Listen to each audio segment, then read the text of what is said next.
Excellent. So before we dive into the CBFE, I'd like to provide a brief overview of the MOT curriculum, just to help provide some context for where your students are going to be at when they come to see you this spring. For some of you, this is a review if you've not been out for too long, and for some of you, this is new information. So our class of 2025, the students that are coming to see you, they started in the fall with 12 weeks of academics, and then they've completed a 4-week basic fieldwork placement. So that's their first of 4 placements across the program. Now they're back in class January to April, and they are coming to see you for their second of 4 fieldwork placements, their 8-week intermediate one, which actually starts a little bit earlier on April 29th and runs until June 21st. So after they're finished their fieldwork with you, they have a summer break and they'll come back to classes for the second year of the program. They'll complete their third of 4 fieldwork placements in January, February of 2025, and then they'll complete their 4th transition to practice placement, which is advanced fieldwork, in the summer of 2025. So that's how the 4 placements are interspersed with academics and fieldwork throughout the program.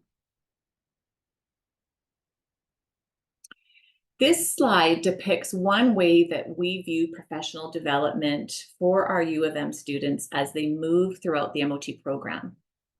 What I would like you to see from this particular slide is an understanding of how students develop across the 4 placements.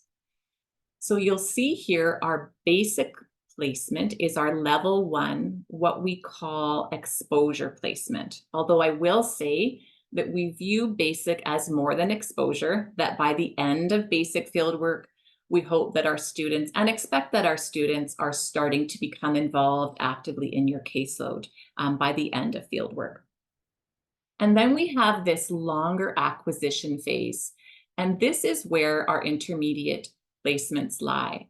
So we have our intermediate 1 fieldwork, which is 8 weeks, and our intermediate 2 fieldwork, which is 8 weeks. And these are longer placements that are really dedicated to providing students with those opportunities to, as much as possible, get that practice and experience, developing their skills, and really beginning to consolidate their professional reasoning and abilities before they move to that final integration phase, that transition to practice placement at the end. So here in this phase in acquisition, and for all of you for intermediate 1, you're really working with your students collaboratively, trying to make decisions about how independent they can be, grading their progress, teaching them things that they need to be thinking about and paying attention to, really functioning as more of a coach, kind of then sending them out to do some practice, giving them some feedback, and then again, having them go out and gradually take on more so they develop their skills and abilities along the way, until eventually they're ready to move to intermediate 2 and then to advanced fieldwork, which is that final integration phase and that final entry to practice level placement.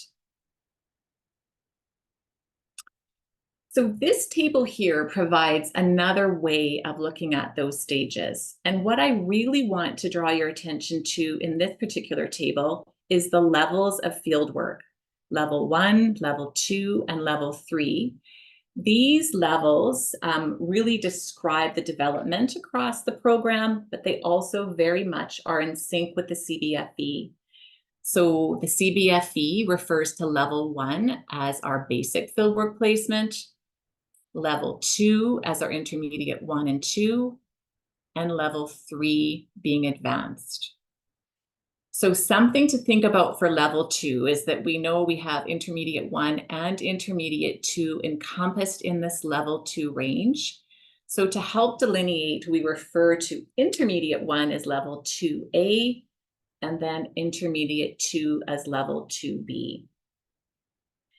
So if we think about the style of supervision in basic fieldwork, and for those of you who've had basic students or recall being a student, Your style of supervision is very direct and active. Your role as an educator has a strong educator flavor. There's a lot of structure and support in that placement. Now that your students are coming to you for intermediate one, you're still in that educator role. It's by no means linear, but you're starting to move more into that role of being a coach, of really providing that understanding of the skills and when it's appropriate to use, giving your student that chance to practice and give them feedback as they move along. And then when you move into advanced, once your student's really solidly orientated, then you're starting to progress to really function as more of a mentor and work more collegially with your student. But intermediate one, you're thinking of being more focused on that coaching role and really working collaboratively with your student. If you think about field work like doing a dance, basic is almost that stage where you're the one leading.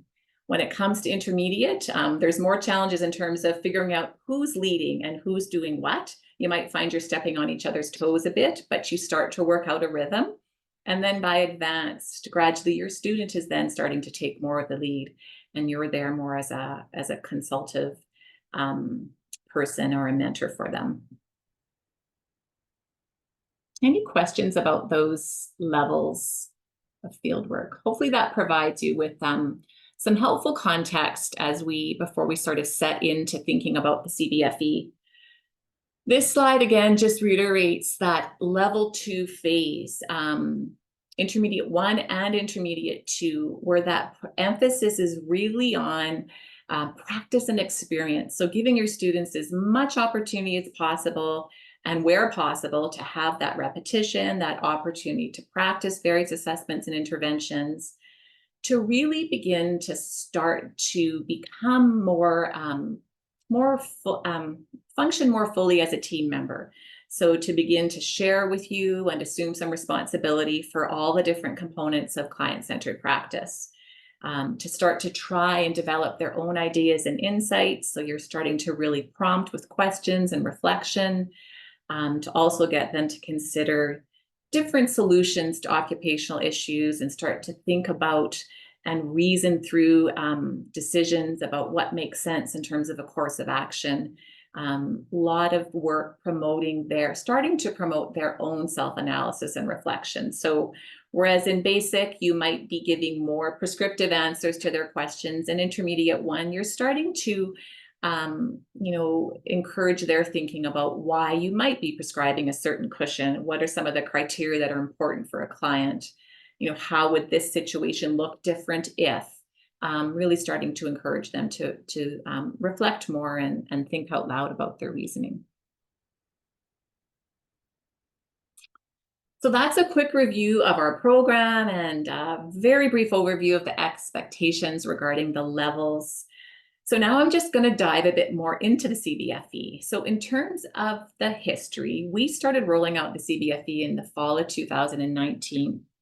It was developed a number of years ago out of Western University, and that was done in collaboration with their OT community. It's now used in the majority of programs across Canada, and it's also used internationally in a number of programs. It's been mapped successfully to the profile of practice and to the essential competencies. But as you can imagine, it's not yet mapped to the new core competencies for OTs in Canada. And I will speak to that in a bit. It's a copyrighted evaluation, so there's that involves some limits in terms of how we're able to share and use this evaluation with our students and with our community. So what about the new competencies for OTs in Canada? So with the launch of the new competencies, and even prior to that, nationally, we've been in the process of reviewing the CBFE. So there's a small working group nationally that's looking at reviewing the CBFE in terms of making some improvements and also looking at how it can be realigned to better reflect the new competencies for OTs in Canada. So I just want you to be aware that that's in the works, and we'll keep you updated. Potentially there might be a pilot evaluation ready for us to consider testing in 1 to 2 years. So stay tuned. I'll keep you posted about how this is evolving over time. In terms of the evidence, following the rollout, there was a study that really showed that the CBFE did typically measure students being ready to transition to practice, and that our current requirement of 1,000 hours, a minimum of 1,000 hours of fieldwork, really related well to students being ready to practice. The CBFE, when it was originally developed, was field and pilot tested, and it was shown to have good face validity. And again, it was really seen to accurately reflect student development across the 4 placements. I would say overall, since we've launched the CBFE, aside from some electronic issues with the form, we've had a lot of positive feedback about it. I do want to highlight a couple of notes related to accessing the evaluation and expectations of you as an educator. So it is a copyright form. We have created a specific fillable electronic form that's tailored to U of M. We've also purchased a number of the CBFE manuals, and we require each of our students to purchase a CBFE manual.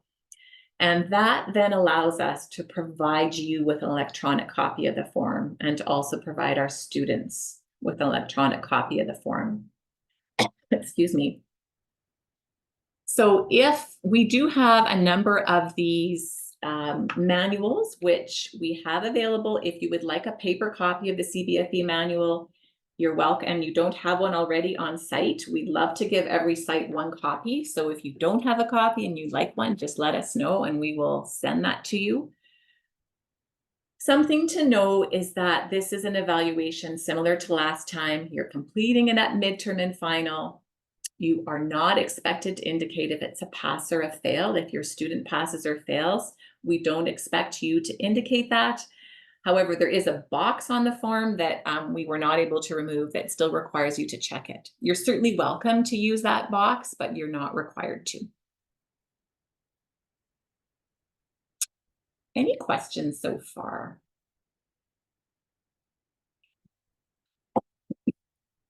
So I'm going to move us into the manual and just talk very briefly about the manual. Again, if you want a copy on site, let us know. Section 1, it's quite a small book. Section 1 basically reviews the history and the evidence and a bit about the scoring.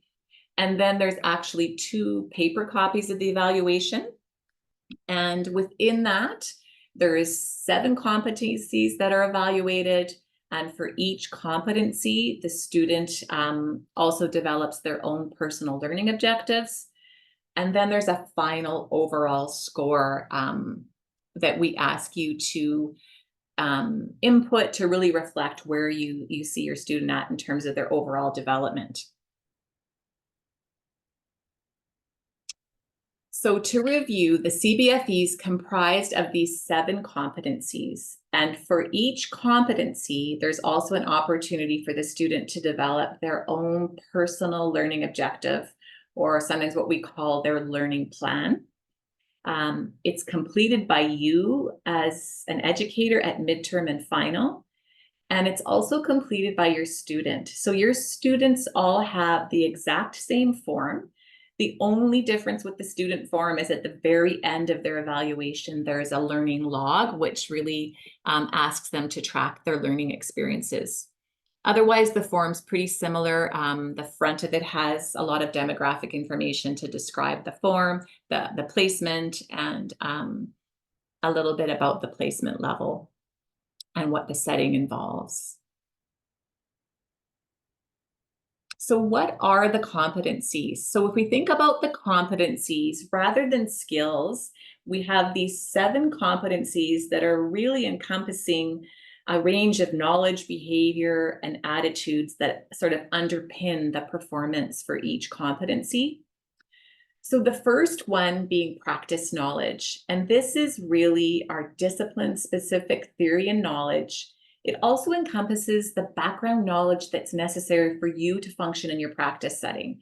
So say, for example, if you're in pediatrics, it's something perhaps you really need to be aware of developmental milestones. So that's the relevant practice knowledge that we would want your student to have in that setting. The second competency, clinical reasoning, really refers to the analytical and conceptual thinking that's required, the decision making, problem solving. It's really that thinking piece in the middle that helps get your student from A to C. That's really what that competency is capturing. Number 3, facilitating change with a practice process. I like to think about this as the doing competency. So it's really everything you do in your practice in terms of establishing a therapeutic relationship, carrying out an assessment, managing the referral, implementing different interventions, all that planning that you're doing in the follow-up, that all gets captured in the process competency. Competency number 4, professional interactions and responsibilities. As you can imagine, this really refers to how is your student getting along with people in general. So the relationships they're developing with clients, with colleagues, upholding legal and ethical standards. Are they able to follow the applicable rules and regulations and standards of practice that are really important in your setting? The 5th competency, communication, captures all the elements of verbal and nonverbal communication, including documentation. One thing I will say about documentation is that we recognize that every practice area has such a range of ways that you document. What's really important is how your student understands and can carry out understanding what are the key things that are important to go into a chart, and can they carry that out. Professional development. So this competency captures your students' commitment to the profession, their ability to be self-directed in their learning, and their accountability for their own development. So do they know how to use their resources effectively? Are they self-directed? Is your student able to do an accurate self-assessment or start to do one and use feedback effectively? Can they start to see where the gaps are in their learning and where they might need to supplement and go ahead and do their own supplemental learning? That sort of thing. And then finally, competency number 7, performance management. So this speaks to your students' ability with respect to time and resource management, and also to leadership. This is often a competency where your students need a lot of help, especially at the beginning, in terms of knowing how do you go about prioritizing your day? What's one of the first things that's really important to do? Though that's an area that students often struggle with, especially at the beginning. It's just so hard for them to initially wrap their head around trying to figure out those priorities. One thing about the competencies is we do recognize there's some overlap, just like any evaluation. There always is a little bit of overlap. Say, for example, it's really hard to think about how your student's managing with professional interactions and responsibilities without thinking about communication. We know there's some of that overlap, and that's okay. Questions so far?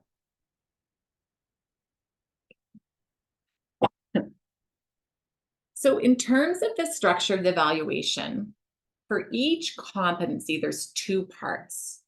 So we have the competency rating scale and we have the student learning objective rating scale. So before we go any further, what I'd like to do is I'm going to pull up the actual evaluation just to give you a sense of a framework to kind of understand what all these pieces are and what we're talking about. So I'm hoping that all of you can see a copy of the electronic form on my screen. Excellent, thanks, Julie. So you'll see the front face of the form is, again, a lot of the demographic information related to student information, the placement codes and level, the placement history. We have the spot here for signature lines. I will say right now, and I'm also going to remind you later, we don't want you to sign the form until the very end of the placement, because what we found is that, especially for what it's not consistent across, but many times if someone signs the form, it locks the form and you can no longer go in and edit. So we just want to make sure that no one signs anything until the very end of the placement. Make it the last thing that you do. And then after that descriptive piece on page 2, this is where we really move into the meat of the evaluation. And so you'll see here on page 2 is the first competency, practice knowledge. So for each of the 7 competencies, there's a page dedicated to that competency. And here we have the practice knowledge one. Underneath practice knowledge, you'll see there's some key bullet points here, what we refer to as the competency descriptors. So this gives you some insight into the competency of practice knowledge and what it's all about. And then to the right, you'll see a legend which really reflects the levels of field work and the scoring ranges within. So you'll see, remember we talked about level 1, really reflecting our basic level student. Level 2 encompassing our intermediate 1 and intermediate 2 students. And then level 3 encompassing our advanced students. So typically if your student is functioning at sort of a level of what you would expect them to be at, we would see our intermediate 1 students functioning in this range. Then below the legend, there's the competency rating scale. So the competency rating scale really reflects your student's development. It's from that of entry-level student all the way through to entry-level clinician. So this competency rating scale is the same for every placement, for every evaluation. And really what you're doing is rating your student as they move along against an entry-level clinician. If we think about our students at intermediate 1, the maximum we would see them attaining at this level would be a 5. So we don't want you to rate your student higher than a 5 for intermediate 1. So when it comes to midterm and final, you will place a rating on this competency scale, and you're making that rating based on your expectations for your student at that level. And we'll talk more about expectations later. So if at midterm your student's on track and doing well in terms of meeting your expectations, you would use that drop-down arrow, and you might rate them at a rating of a 4. And then if at final they were clearly meeting your expectations and you felt they were ready to transition to intermediate 2, you would rate them at a 5. And that would indicate that they were clearly meeting your expectations and ready to move on. And then there's a section for the comments. And here's where you want to use that section to really exemplify how are they demonstrating that they're meeting your expectations, and also a couple of bullet points in terms of what would you like to see areas for improvement. So that is the competency rating scale. You'll see that for every competency. And then for every competency, there's a corresponding learning objective page. So here we have the learning objective page for practice knowledge. And there's columns where your students will fill in their personal learning objectives, and we'll get more in depth about that later. And then at the bottom of the learning objective columns, there's a learning objective rating scale. And this is where both you and your student will review their progress on their learning objectives at midterm and final, and you'll rate it on this scale. So for example, if I'm at midterm, I would just hover over the dot and wait for that hand to appear.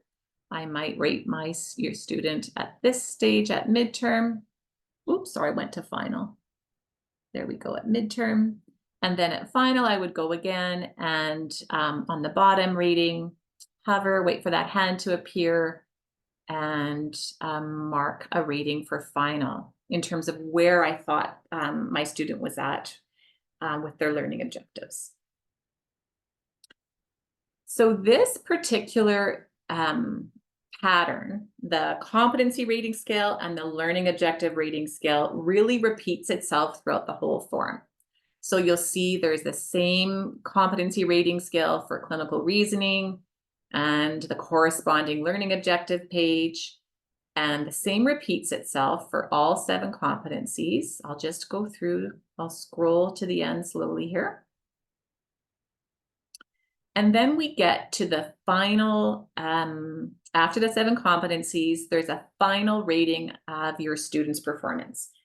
And this is not so much meant to be an average, it's more your synthesis of where do you think your students at in terms of their overall development. So you would use, again, this drop-down box to indicate where you thought your student was at midterm and at final. There's a space to make comments for positives and opportunities for improvement. And then at the very end of the placement, there's also a box to indicate directions for future learning. So it's really helpful to indicate some ideas for their next placement, or if it's their final placement, it's helpful to put some comments there to guide them for future move into practice.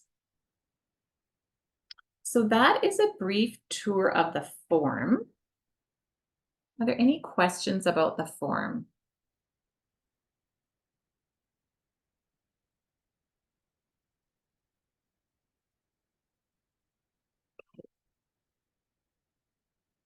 So now that you've had a sense of the form, I'm going to move us on to talking about the evaluation in a bit more depth in terms of expectations and the competency rating scale. So moving into talking about how do you go about setting your expectations? If you recall, when we were looking at that rating scale, when it comes time to rate your student, you're really measuring them against your expectations. And so it's helpful to think about, what are you measuring them against? How do you set your placement expectations for your student? So the CBFE is really based on the placement expectations that you're setting as an educator. And these expectations are coming from 2 sources. So the first one being the competency descriptors, and that's found on each competency page, those bullet points that are under each competency. And the second key source is the learning outcomes for the level of placement. So for each placement, we have learning outcomes that sort of build on each other in a step-by-step transition. And you'll all have the learning outcomes for intermediate 1. If you don't, you'll let me know. So those are 2 key things that you're going to use to help you set your placement expectations. So it's important to keep in mind as you're doing that you are the expert of your setting. You have the knowledge of your setting, your role, what kind of opportunities are going to be available for your student to be able to learn and to be able to demonstrate different pieces of the competencies. And so that's what we really rely you on. So you're thinking about, as you set your expectations, what are those opportunities in your environment? And then you're again thinking about the learning outcomes for that placement level. So the learning outcomes for intermediate 1, as well as the competency descriptors for each competency, and pulling all those pieces together when we're thinking about the placement expectations. Another way to think about the placement expectations that you're setting is really how you're operationalizing the learning outcomes for intermediate 1 specific to your setting, whether that's a mental health setting or whether that's a pediatric setting, wherever that is. What are some of those specifics in your setting that are going to be important for your student? So to help you with doing this, we've created a mapping worksheet. And this mapping worksheet, which I'll show you in a minute, it lists the competencies and it maps those competencies to the learning outcomes for intermediate 1.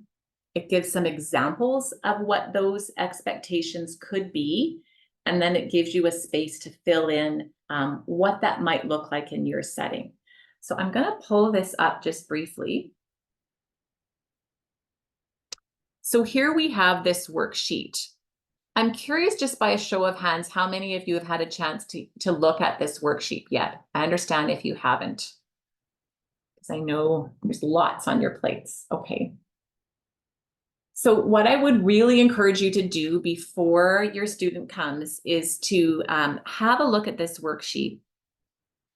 It will be a useful tool to you to help you set your expectations for each competency. And at the end of the day, it's going to give you a roadmap to share with your student for where you expect them to be at by the end of their placement. So in this worksheet, on the left-hand column, the very far left, we have the competencies listed. Then we have a very brief description of the competency. It doesn't go into as much detail as you'll see on those bullet points on the form. I think we could probably add that to make it more comprehensive. And then that particular competency, we've also mapped to the learning outcomes for intermediate 1. So you'll see here, we've mapped it to learning outcome. We've mapped practice knowledge to learning outcome 1 and learning outcome 4 for intermediate 1. And then in the next column, we've provided a couple of sample expectations for what might be appropriate for your student to be able to accomplish by the end of intermediate 1 for that competency.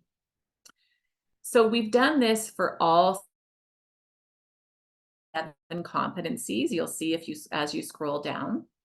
And then in the final column is where we've left a blank spot for you to then kind of operationalize and think about in your setting, what might be a reasonable expectation for your student to accomplish by the end of intermediate 1 fieldwork.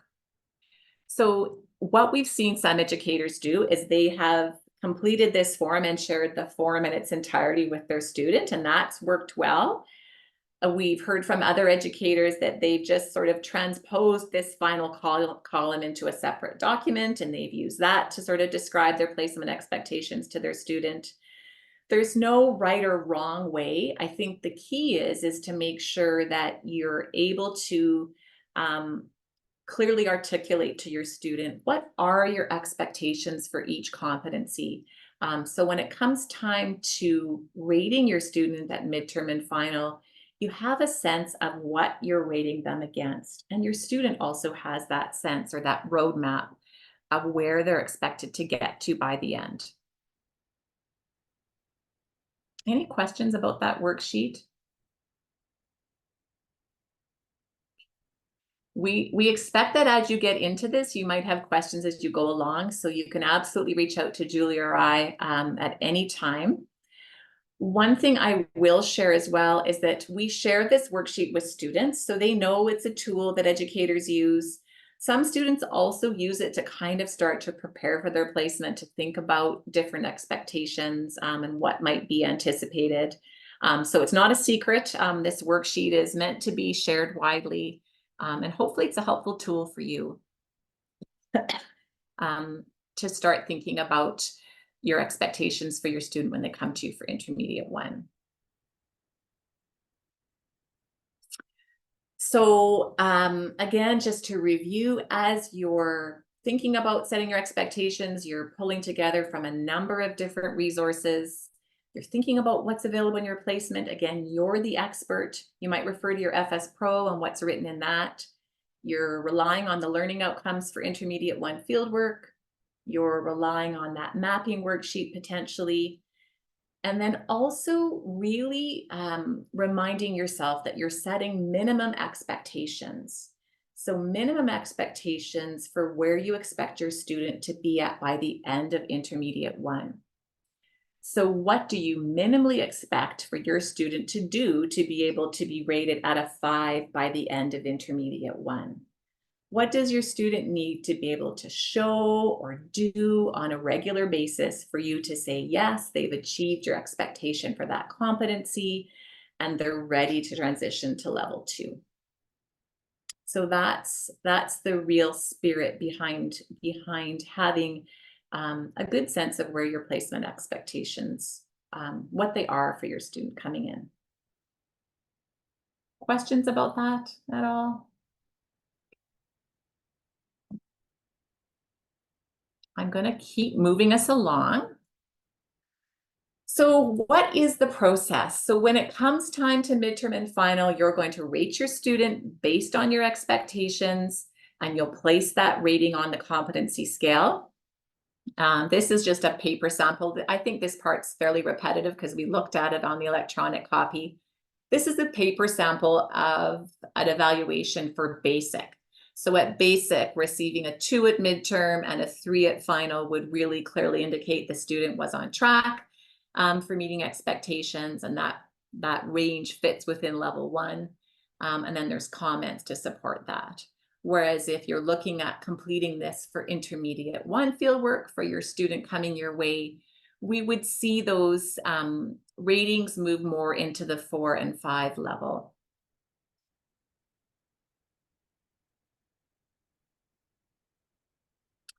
So what do we expect on the rating scale? I'm going to speak to this a little bit more in terms of the different levels and our expectations. So if we think about level 1, again, that's basic. So typically we see a 3 being reflecting that your students really mastered the level 1 competencies and they're ready to transition to level 2. Once our students, with our students in level 2, we see level 6 ultimately as being mastery of level 2 and ready to transition to level 3. But we know that we have these 2 intermediate placements in level 2. So for intermediate 1, we see 5 being the maximum. We don't want to see a rating higher than a 5 for intermediate 1. And for intermediate 2, we would see the maximum being a 6. If you're thinking to yourself, Teresa, my student seems to be functioning so much higher than a level 5, than a rating of a 5. I still want you to cap it at a 5, but you can use the comments to really say that if you were able to, you would like to rate higher, or you feel your students exceeding expectations for these reasons. That's helpful for me to see when I review the evaluation, but we want to keep the maximum to a 5. And then once we're at level 3, our advanced transition to practice, we typically see 8, reflecting that students are clearly meeting advanced level expectations and ready to transition to practice. This slide provides an overall summary of the grading across the 4 placements, and we give you reminders and check-ins about this along the way when you have your student. I'm going to focus a little bit more on the intermediate 1 grading. So by the end of intermediate 1, we would expect that a student who is clearly meeting expectations and ready to transition to practice to score a 5, and that would be the maximum. We do recognize, though, that there's going to be some variation across competencies. So students don't necessarily need to have a 5 across all competencies in order to pass the placement. So if, as I'm reviewing the evaluation, if the average of the 7 competencies is 4 or above, that means your student will probably pass. If the average of those 7 competencies is between 3.6 to 3.99, that means your student would be flagged for review. And 3.59 or lower means that they would probably fail. So anytime a student's evaluation is flagged for review, that means that it no longer rests with me to assign a pass or fail. That decision would be taken to our OT Faculty Progress Committee. And if that were to happen, I would expect that you and I and the student would have had a number of conversations beforehand. And I would be gathering information from you and gathering information from the student to then bring forward to our progress committee to make a decision about pass or fail.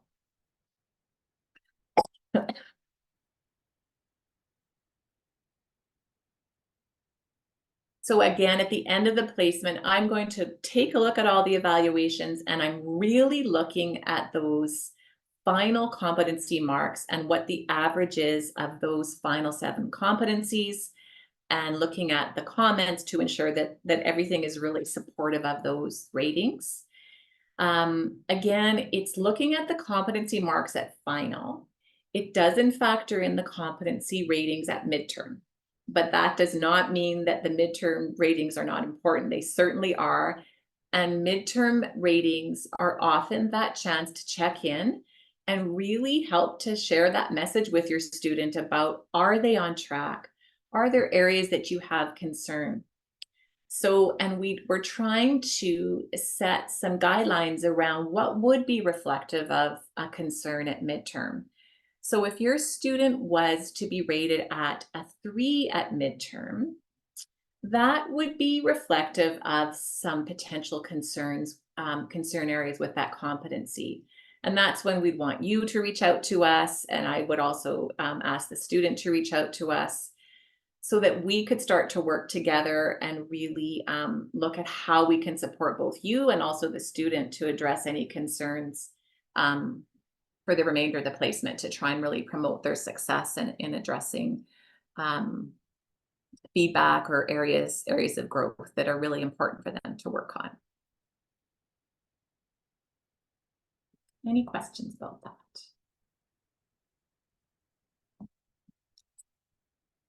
It goes without saying that when it does come time to midterm and final or any time throughout, Julie and I, we do check in at midterm, but we're a phone call or email away, and we do expect to hear from you with questions or comments, big or small. So don't hesitate as you're working on the evaluation to reach out to us.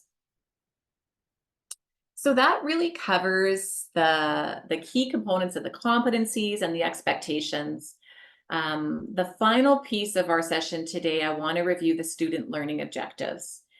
So the student learning objectives are what we sometimes refer to as the learning contract or the learning plan or personal learning objectives. It's really about more personal sort of areas of growth that the students identified, and it's much more under control of your student. So to give you some insight into student learning objectives, for intermediate 1, your student is required to develop a minimum of 1 personal learning objective for each competency. And we say that it's done in collaboration with you as the educator, but really your primary role is to help your student really see, is this realistic in your setting? Does anything need to be tweaked? It's ultimately your student's responsibility to create their own personal learning objective and really go to you for some feedback. It's meant to be created at the end of their first week. And the reason we have that at the end is because we want to give your student a chance to be immersed in your environment so that they can sort of realistically think about what is something that would be a personal learning objective for them to be able to work on. Ideally, we hope that it's something that's additional or augmentative to the placement expectations that you're setting as an educator. And again, your job is really just to ensure that it's realistic in your setting and that your student has indeed completed it by the end of week 1.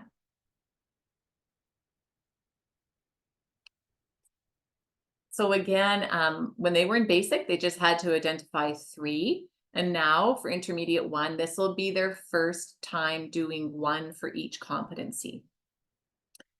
The learning objectives, once your student has created it, the key piece is to work with your student to ensure that their learning objective information somehow gets copied into your version of the CBFE, so that when you go to rate their progress on their learning objectives at midterm and at final, that you have that context for what their learning objective is. So sometimes you can just ask your students, and often this is what happens, you can ask them to copy their objectives into your the corresponding learning objectives in your version of the evaluation. So you have that information. Something that's really important to point out with the learning objectives is that they are not factored into the pass-fail decision. So they do not determine pass or fail. Your student, in theory, could potentially carry one of their learning objectives into another placement. This slide really just provides an overview and a bit more information about the personal learning objectives.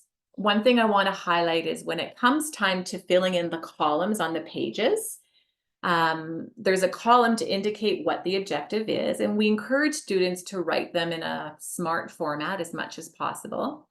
There's a column for resources, which is really asking your student to list what's required for them to meet this objective. There's an evidence column, which asks them to indicate how will they show that their learning objective is met? What proof do they want? And then there's the column for validation, was ask them to actually state how would they like their evidence to be validated. So perhaps they might have a goal around completing the MMSE, and the validation might be you as the educator. Potentially, it could be some self-reflection, but they want to be clear about how do they want their objective validated.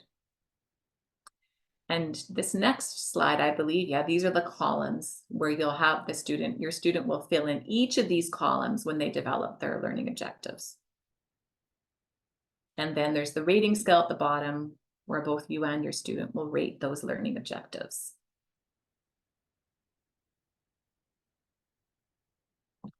So any question about personal learning objectives? Okay. We are coming to a close with 5 minutes left. And so before we wrap up, now that we have a sense of the CBFE, how you're evaluating the competencies, hopefully, and how you're evaluating your students' learning objectives, I would just like to wrap up by summarizing the process of the evaluation. So what's really expected of you and what's expected of your student. So for your student, by the end of week 1, they are going to need to develop a minimum of 1 personal learning objective for each competency. They are going to need to do their own self-evaluation at midterm and final, the rating scales and the comments, and they are going to share that with you. That's going to be part of your midterm and final meeting. Your students also will have to complete what we call our fieldwork experience evaluation form at midterm and at final, and that's another form that they need to share with you. So before you go ahead to arranging your midterm and final meeting, you don't want to go ahead and do that until you know that your student has followed through on their part of doing their own self-evaluation and doing their fieldwork experience form. And then as the educator in the first couple of days, you're going to be sharing those minimum expectations with your student, providing any support needed to help ensure that their learning objectives are realistic, and then completing that evaluation at midterm and final, both on the competency rating scale and on the learning objective rating scale. And to just remember that you're not expected to indicate if it's a pass or fail, but you are welcome to tick that checkbox off. Once the placement is over, we ask that you email all 3 forms to us at otfieldwork@umanitoba.ca. So you're emailing your version of the CBFE, your student self-evaluation, as well as their fieldwork experience evaluation form. And your student on that final day should be very handily emailing and sharing with you their self-eval and their experience form. So that's not something you should feel you have to chase after them for. They should be providing that to you on their last day before they leave, so that you can then easily email all 3 forms to us.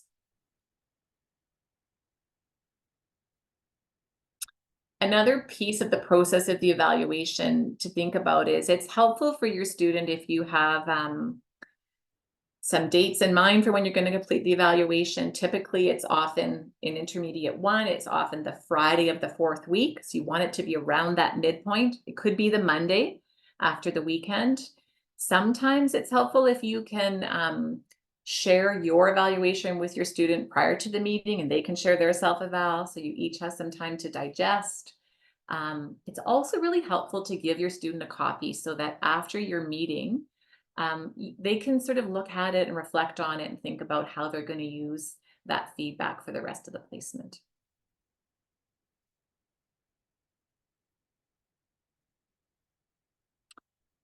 This slide talks about some tips and tricks for dealing with the evaluation if it gets fussy in terms of some of the formatting issues or inputting information. If you have trouble, let us know. I'm not going to focus too much on that now because of time.